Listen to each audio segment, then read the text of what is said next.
I think that's the chat. Hello.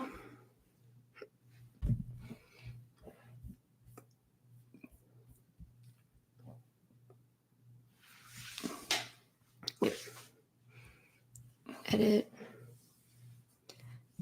No.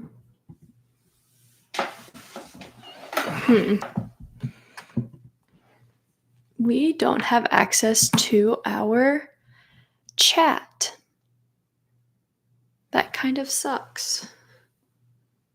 I have the chat one here. Okay. Do you want to maybe monitor the chat from your phone? Or do you want to just refresh the screen? I'm afraid that'll cancel it. I think we can get back in. Just hit refresh. Yeah, refresh the screen.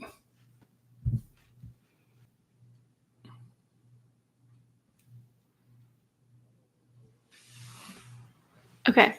I think we should just monitor the chat from your phone. Yeah, I don't know why the chat's not showing up on...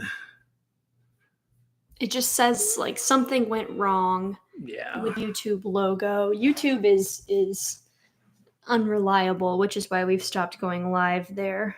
Yeah. So or going live here, but here we are. We are here. Andrew's here. He's on a charter bus right now. Okay. You keep moving the camera and I keep telling you to stop doing that because when you put it like this. No, I'm not trying to do that. I'm just trying to get the angle right. There. Is that better? Do we like this? Is the camera blurry? Well, now it is because you keep messing with it. We've got 4 people on right now. That's awesome. How does that look? Well, let's see. It looks better on my phone than it does on the computer. That's okay. Here, how about we set it up like so that you don't touch it the whole time? I'm just going to put it here so I can monitor the chat. Cool. Sounds good. All right. Hey, guys. Welcome to Disney Assembled Live. We are live. We are. Andrew, where are you? Why are you on a bus? Are you being shipped out? Where are you going?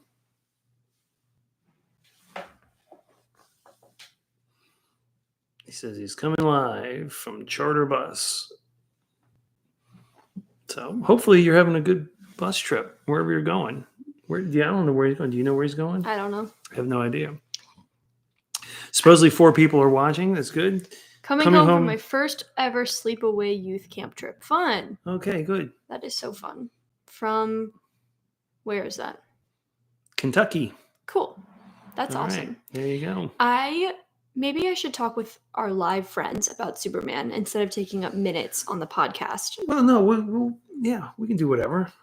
Do you think I should take up minutes of the podcast talking about something not? Why don't we just start Disney? And just jump into it? When our regular podcast start, and then you can say what's been going on. You've been doing because it is a Disney podcast specifically, but it's also kind of become a nerd podcast of all the things that we like, and Superman has crept in there.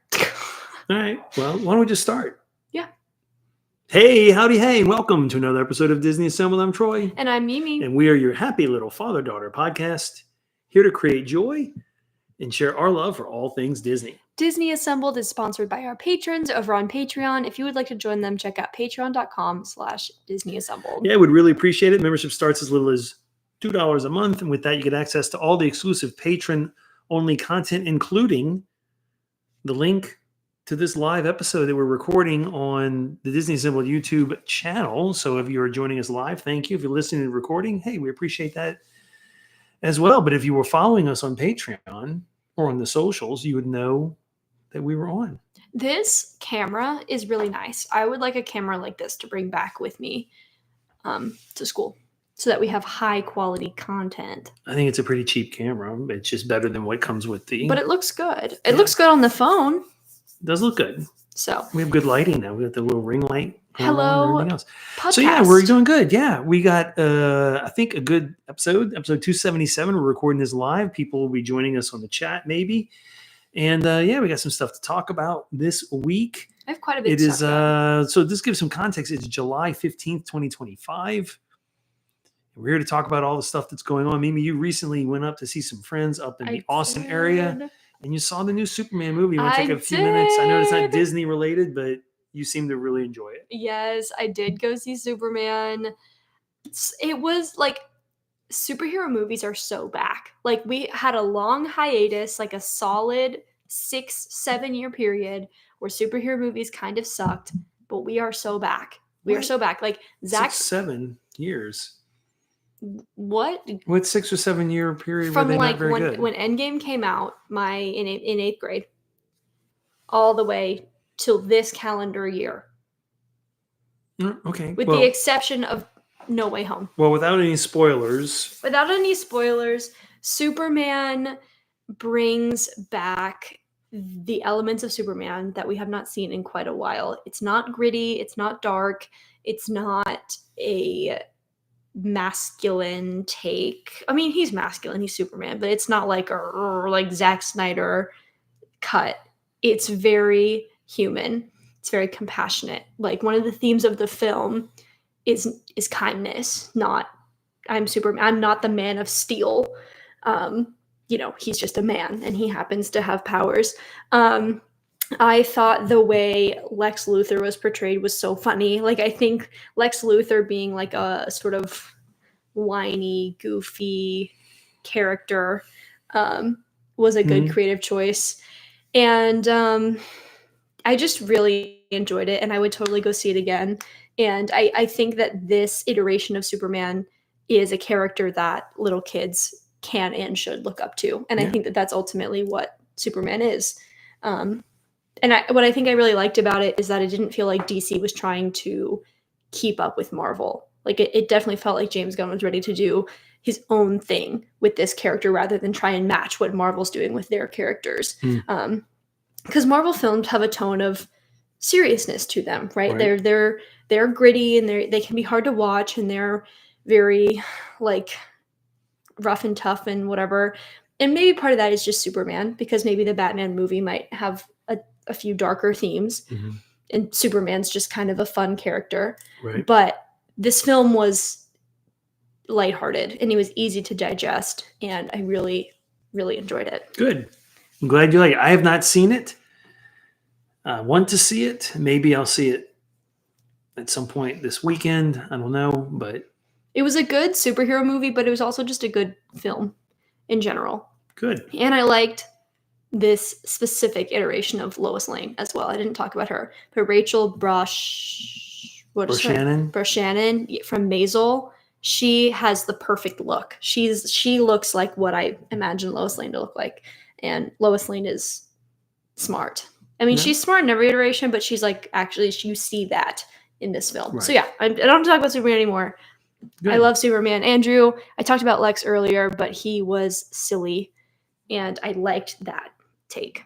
I thought that was fun. Silly, but not unserious. Right. I mean, not like goofy. He kind of reminded me of like a whiny kid at times, but I think that works for his character because this is a man who literally has access to whatever he wants and only has Superman standing in his way of like this ultimate thing that he wants, which is the plot of the film. And it like that comes out and I really enjoy that. Good.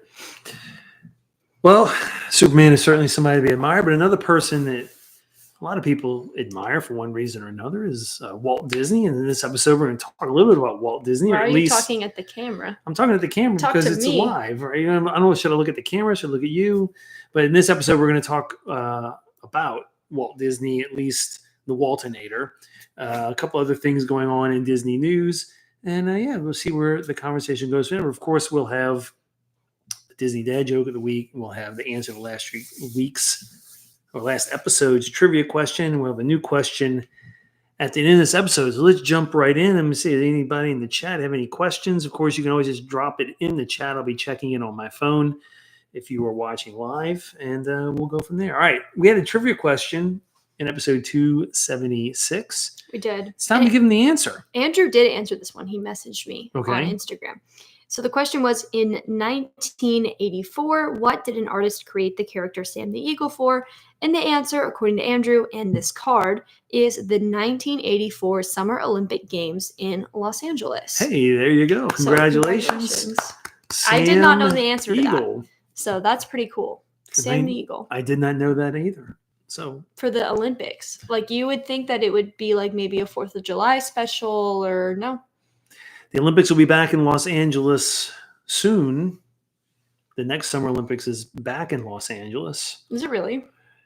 Maybe a good time to go to Disneyland, because in 1984, the attendance at Disneyland was very light during the Olympics. They thought they were going to get a lot of visitors. They did not get a lot of visitors to Disneyland.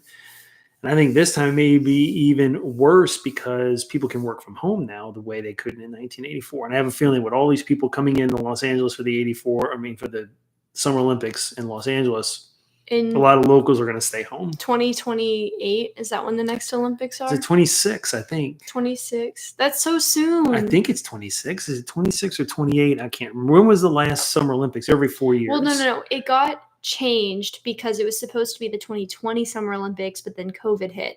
And so things got moved around a little bit, and it was the 2024 Summer Olympics. It doesn't matter. The next Summer Olympics are in Los Angeles. So I'm not sure if they interrupted the original pattern and just moved the 2020 Olympics, or if they've moved the whole pattern back. But I imagine there's no way they'd be able to move the whole pattern back because they have these venues booked and started to be constructed. Yeah, I have no idea. Years in advance.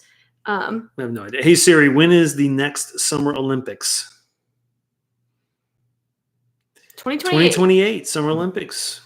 That's the year I graduate from college. There you go. So that's crazy. Outstanding. There you go.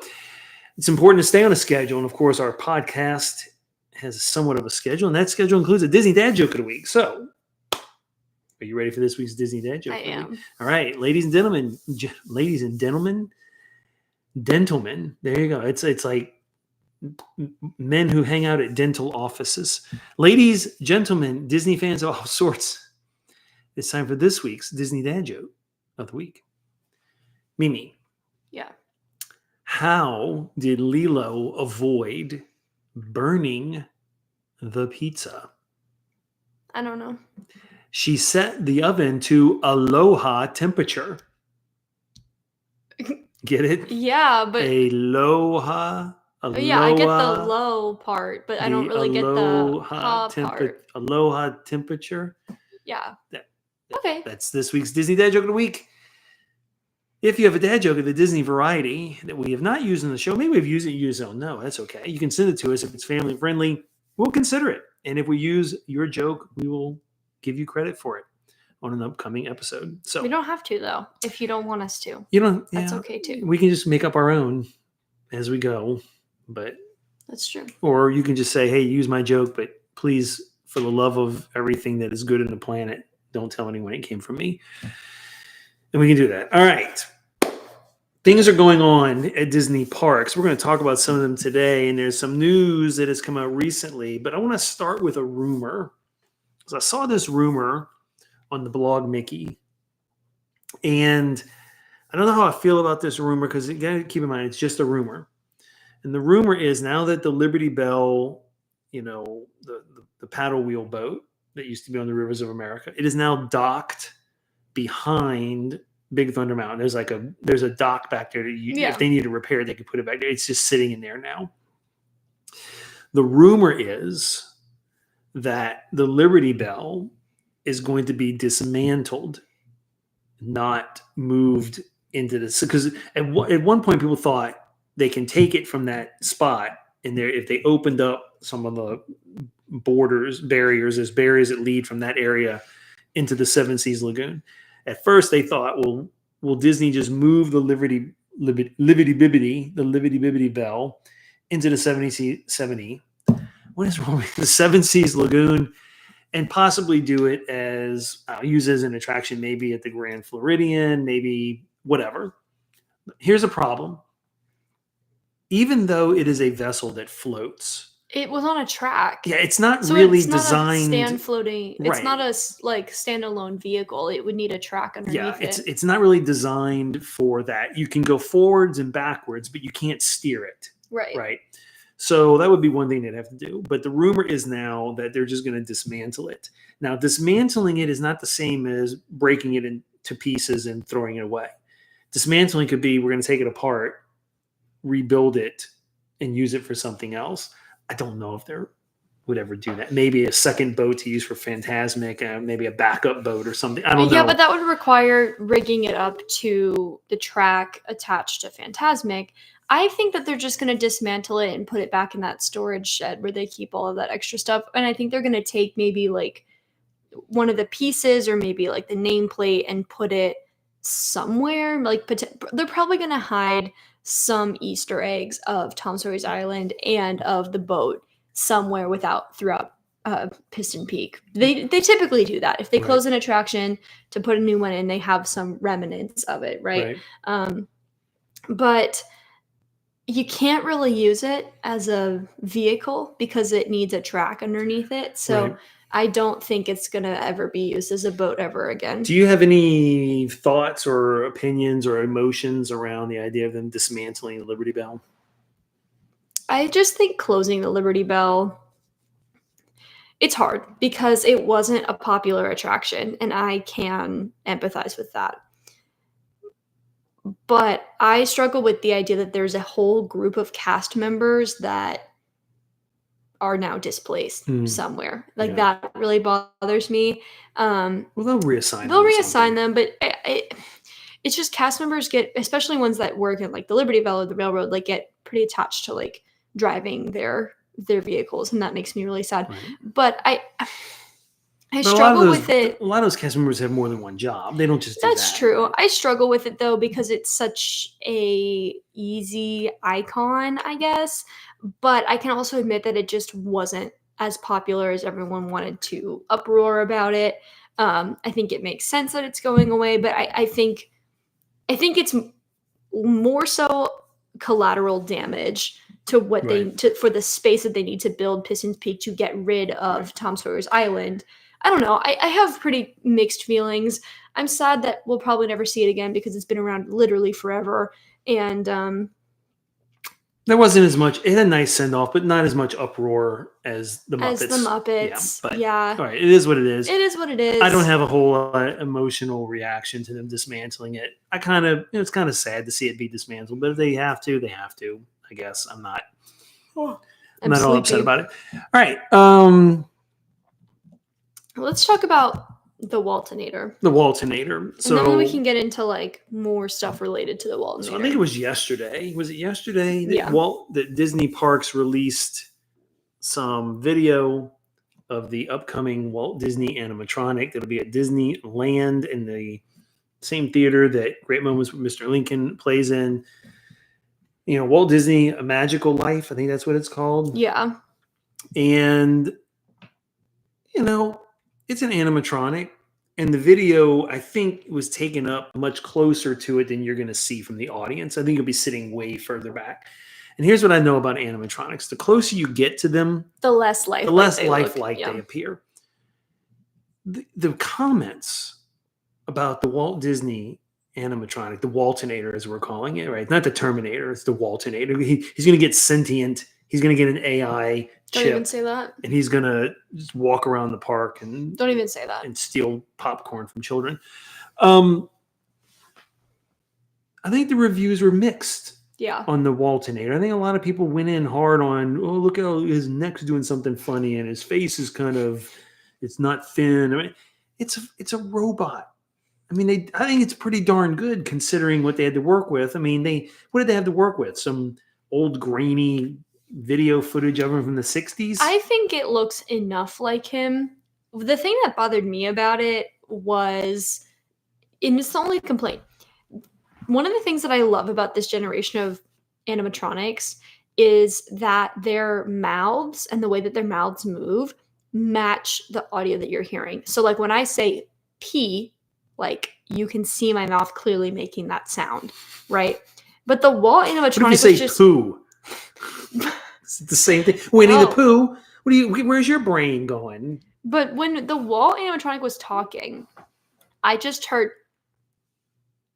like if you're listening to the podcast, you have no idea what I just did. I felt like its mouth was just moving to the words rather than like enunciating the words. And I know that is very expensive, but I feel like every other animatronic they've created thus far has done that pretty successfully. So I don't know. Maybe I think it looked good. maybe it was just the clip that I saw. It probably was just the clip that I saw, but I thought it looked good. And like you said, like from any animatronic, the closer you get to it, the less lifelike it looks. Especially with people, right? Because of the whole concept of uncanny valley and the idea that like we can try and recreate people, we can try and draw people and build animatronics and this and that and the other thing, but it'll never look human because it's not a person, and it's not. And I think you kind of have to remember that. Right.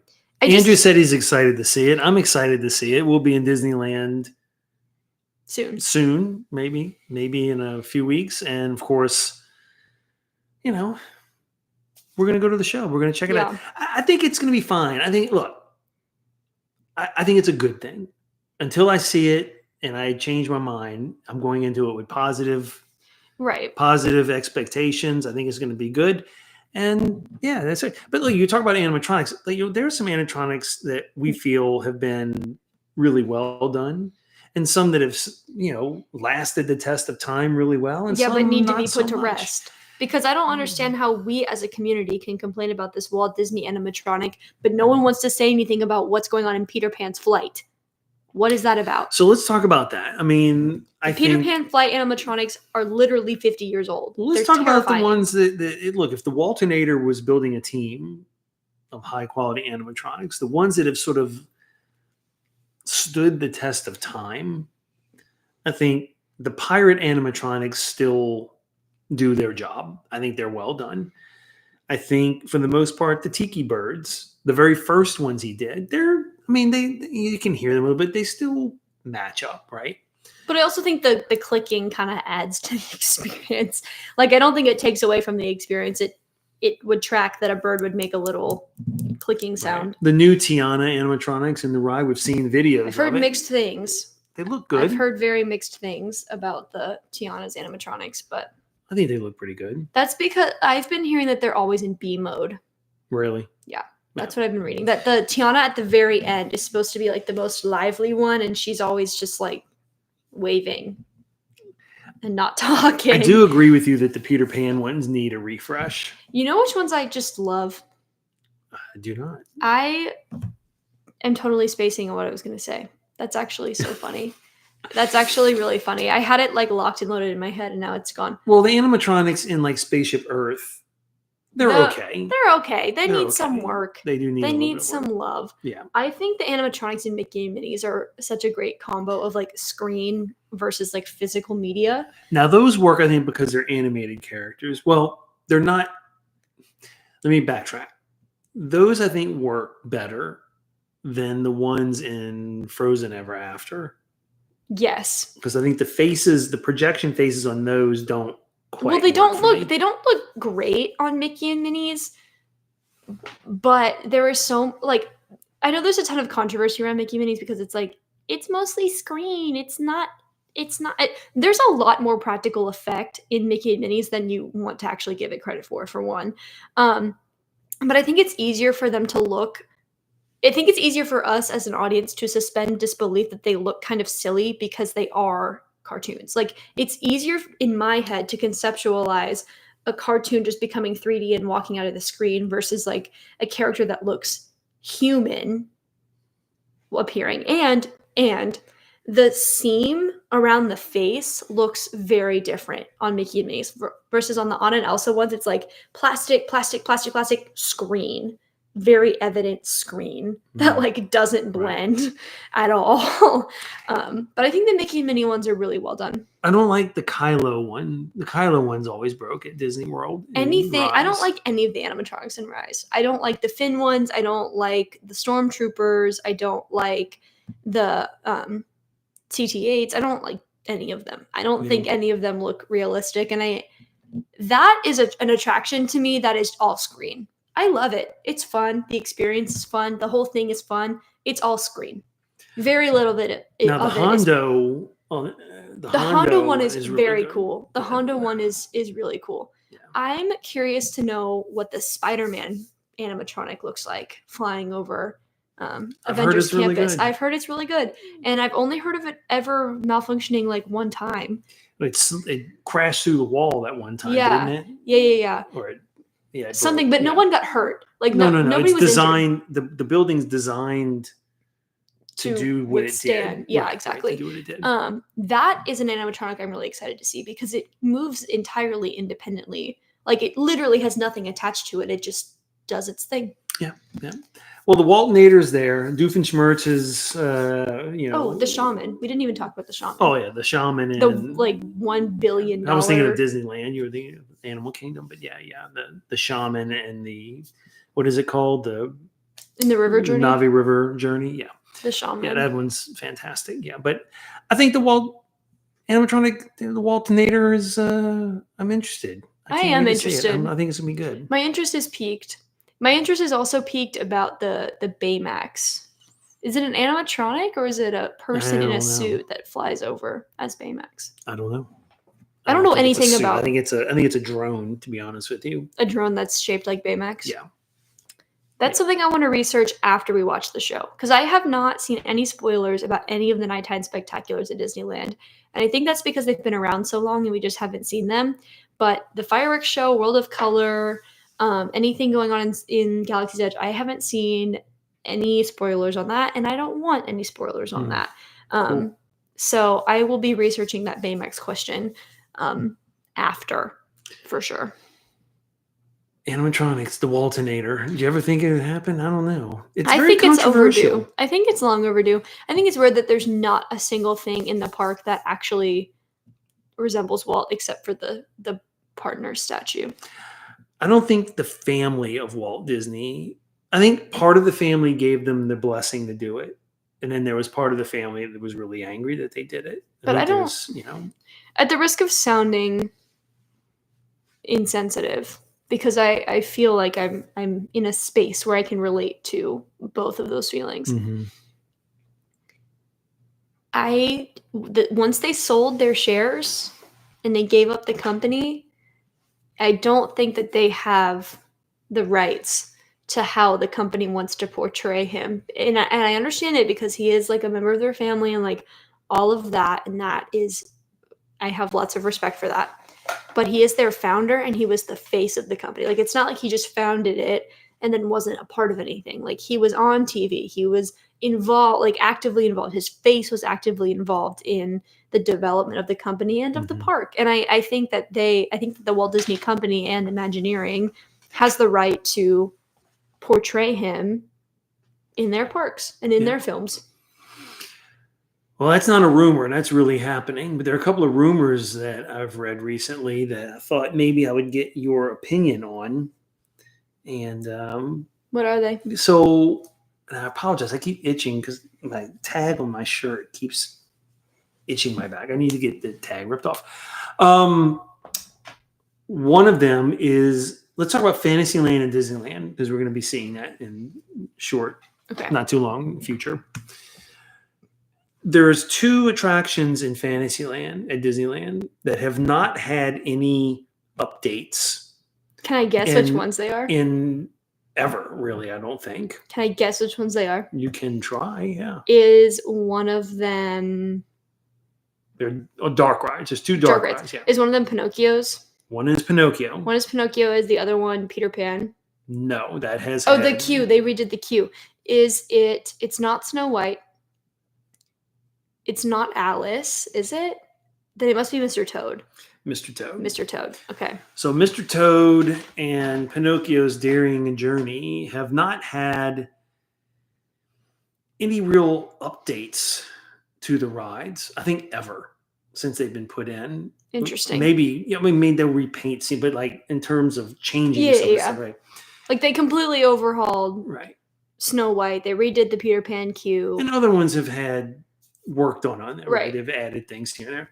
So the rumor is at some point those 2 rides are going to need to be refreshed, maybe with some more modern special effects or something like that. Do you have any opinion one way or the other about Fantasyland and Disneyland, those 2 rides getting sort of I think Pinocchio, I don't love Pinocchio the story. And I probably won't ride Pinocchio's Daring Journey. I just have so much beef with Pinocchio. I hate that little puppet. I don't like him.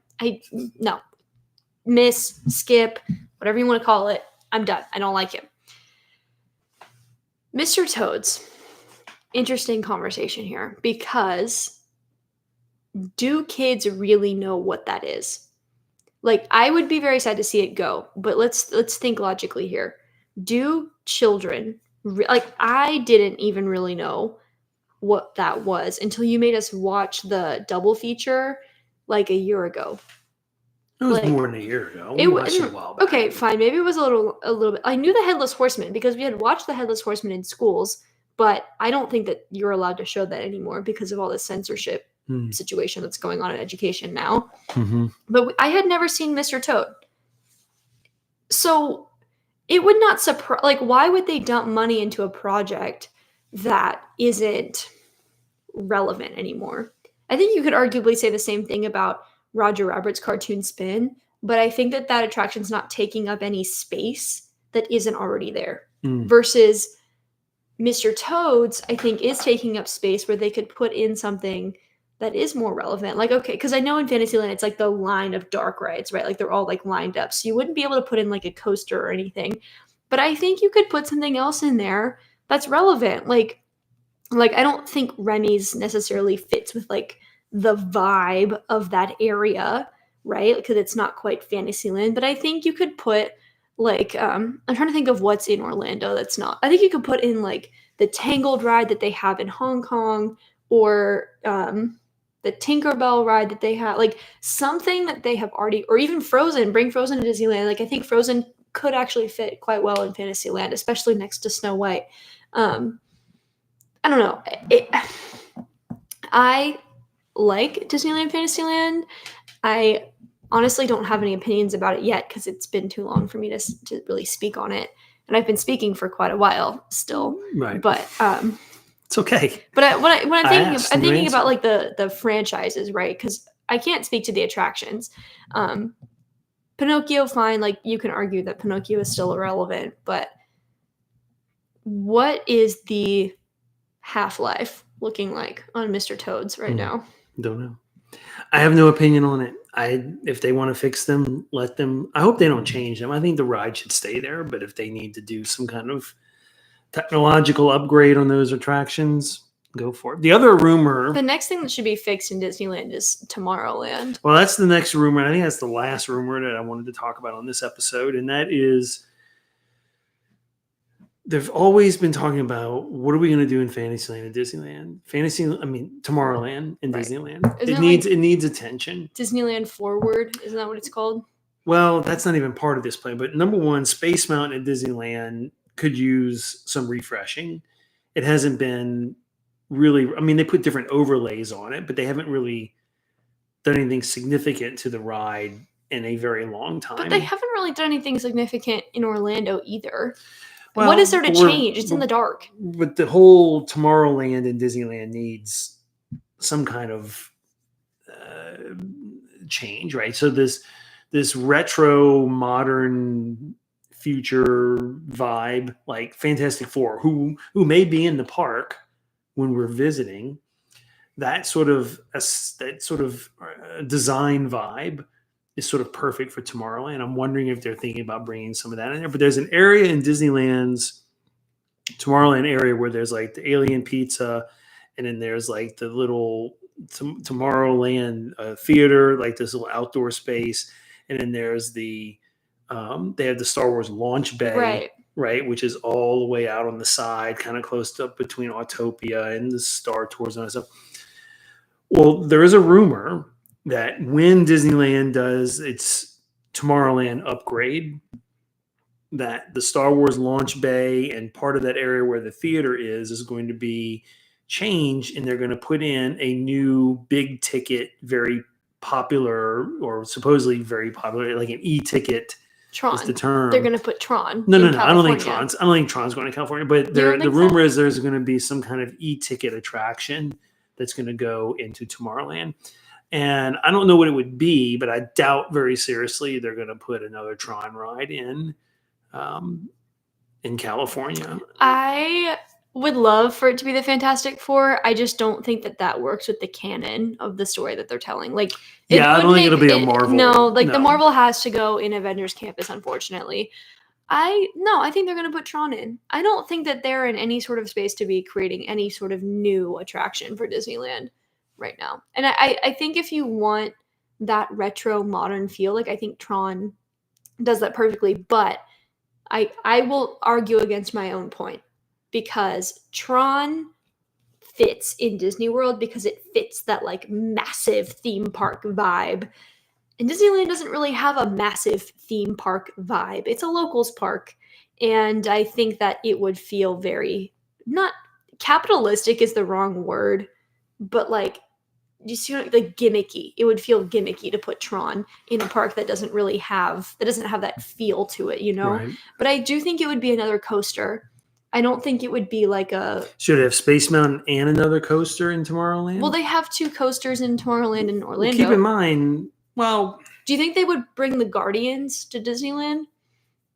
I don't think it'll be a Marvel. Then they would have 2 Guardians. Yeah, I don't think it'll be a Marvel property. I'm thinking something more along the lines of, I don't know. I mean, they have... E-ticket attractions are typically thrill rides. So you're looking at coasters, you're looking at drop towers, you're looking at water rides, right? Yeah, I mean... Or you're looking at like a Rise the Resistance high-tech trackless dark ride, which could happen. I could see that being possible, but what would you theme it to? And I think that's more likely to happen in the Avengers Campus ride. I agree. Because I think that that's the kind of attraction that... I don't think that a dark ride fits in Tomorrowland, no matter how high-tech it is. I don't think it feels like the retro future of tomorrow. Yeah. But my question is just what franchise goes in there? Like, if they want to do a no-nip, that's fine. Right. I'm not going to stop you. I would love to see another no-nip anywhere.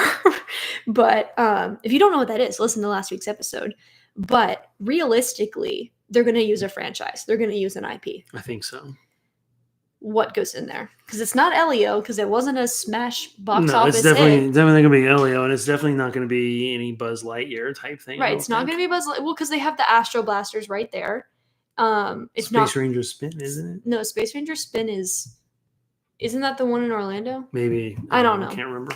But they've got Buzz Lightyear right there. It's not going to be anything Toy Story. It's not going to be anything Star Wars. It's not going to be anything Marvel. And if it's really seriously not going to be Tron, what else are we looking at that has that like spacey tomorrow vibe? Maybe WALL-E, but like I don't think WALL-E like lends itself to an e-ticket attraction. Maybe a Wreck-It Ralph thing. Wreck-It Ralph could be cool.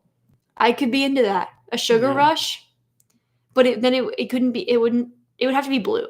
Tomorrowland is blue in my head. Maybe it is. It took so long to build Tron. A ton of that was a result of the pandemic, though. I don't think it would take them this long to build it again. See, Andrew thinks it's also Tron. I don't think it would take them this long because, admittedly, it was taking a long time before COVID hit. But then COVID hit and construction shut down, like, completely. And then on top of that, the supply chain was so bad. Yeah. So I seriously don't think it would take them 6 years to build that attraction again. I just don't see them building the same thing. Yeah. Because then you have literally because they built the Galaxy's Edge in both parks and they're the same thing. I just don't see it needs to be different. No, I agree. Thing. Yeah. What if it's like a people mover? But it would have to to be the people mover, it would have to be everywhere. You'd have to take the existing people mover track down. It's a lot of engineering problem there. I don't know. We'll have to wait and see. It's just a rumor. I mean, there's no telling what's going to happen. Well, something has to go in that space. Like, it can't be the Star Wars launch bay forever. But I guess we were also saying that about the animation courtyard and nothing's going in there. So maybe it can be the Star Wars launch bay forever. I would seriously like to sit down and think about what could possibly go in that space in Tomorrowland, because if it's not going to be Tron, it has to be something else. And I feel like we're missing a huge franchise. I feel like it's just going over our heads right now. But we're 40 minutes in, so maybe we should wrap it up. Maybe our listeners have some ideas of what they think should go in that space if it ever happens at Disneyland. But Mimi, why don't you tell them this episode's trivia question?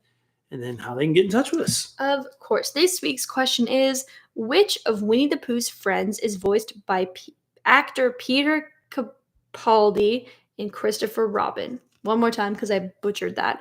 Which of Winnie the Pooh's friends is voiced by actor Peter Capaldi and Christopher Robin? So if you know the answer to that question, or if you have any thoughts, comments, opinions, questions, concerns about our topic this week or any of our topics this week, please feel free to send us a message on Instagram, Twitter, Facebook, TikTok, all at Disney Assembled, or you can send us an email, disneyassembled@gmail.com. But if you guys want to support the show further, the link to our TeePublic, Patreon, Buy Us a Dole Whip, all that other awesome stuff is on the website, disneyassembled.com. Yeah, it is. And if you're watching us live, thank you. Maybe you're subscribed to the show. If you haven't subscribed yet, please do so. We'd appreciate that.